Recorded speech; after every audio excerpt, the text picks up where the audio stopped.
Artículo 86. Casos extraordinarios. Se presume también el fallecimiento de un ausente.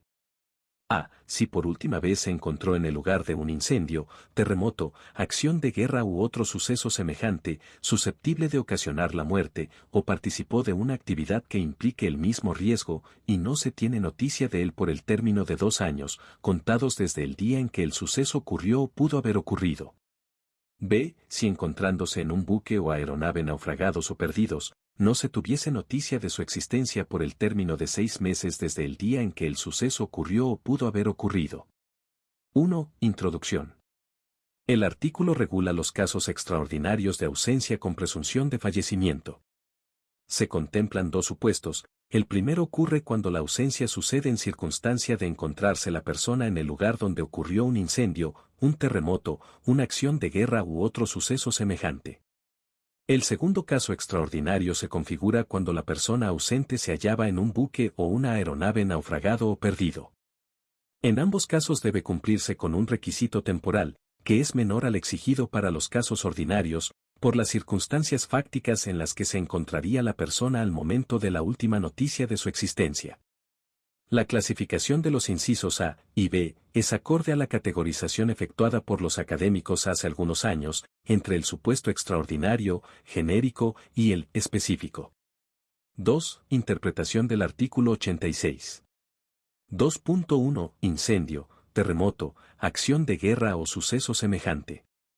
El primero de los casos, denominado por los académicos supuestos extraordinarios genéricos, comprende a todos aquellos sucesos susceptibles de ocasionar la muerte de una persona. A su vez, se refiere, también en forma genérica, a las actividades en que el ausente haya participado y que impliquen ese riesgo. La enumeración del artículo es meramente enunciativa, no taxativa. Así, quedan incluidos en esta categoría todos los tipos de desastres naturales, tales como incendios, terremotos, acciones de guerra, inundaciones, tsunamis, deslizamiento de tierra, huracanes y pestes. Inclusive, las lluvias, vientos, entre otros, pueden convertirse en desastres cuando superan los límites de la normalidad. Sin embargo, la norma no se limita a desastres naturales. En tal sentido, comprende también cualquier actividad que produzca un riesgo de muerte y, obviamente, conlleve dificultades para tener certeza del fallecimiento. Entre ellas, pueden mencionarse actividades como alpinismo, trekking de alto riesgo, entre otras. La norma establece como requisito que no se debe haber tenido noticia del ausente por el término de 2 años, contados desde el día en que el suceso ocurrió o pudo haber ocurrido.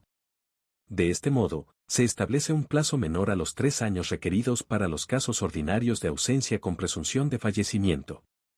El plazo se reduce por tratarse de casos en los que existen circunstancias fácticas objetivas que incrementan las probabilidades de muerte a raíz de los riesgos propios de la actividad que la persona ausente se encontraba desarrollando. 2.2. Buques o aeronaves naufragados o perdidos. El segundo supuesto prevé los casos específicos en que no se tuviese noticias de la existencia de una persona, que se encontraba en un buque o aeronave naufragados o perdidos, por el término de 6 meses desde el día en que el suceso ocurrió o pudo haber ocurrido. En este supuesto, el plazo requerido es menor que el establecido para los casos ordinarios, 3 años, y los extraordinarios genéricos, 2 años. La solución resulta adecuada, en tanto las posibilidades de sobrevivir a un naufragio o pérdida de un buque o aeronave son sumamente reducidas, aumentando notablemente las probabilidades de muerte.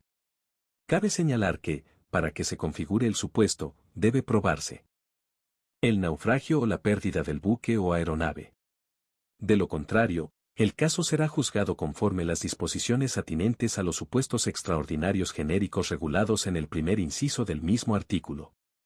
Por ejemplo, la ausencia de un pasajero que se encontraba a bordo de un barco no constituye el caso previsto en este artículo si no hubo naufragio de la embarcación.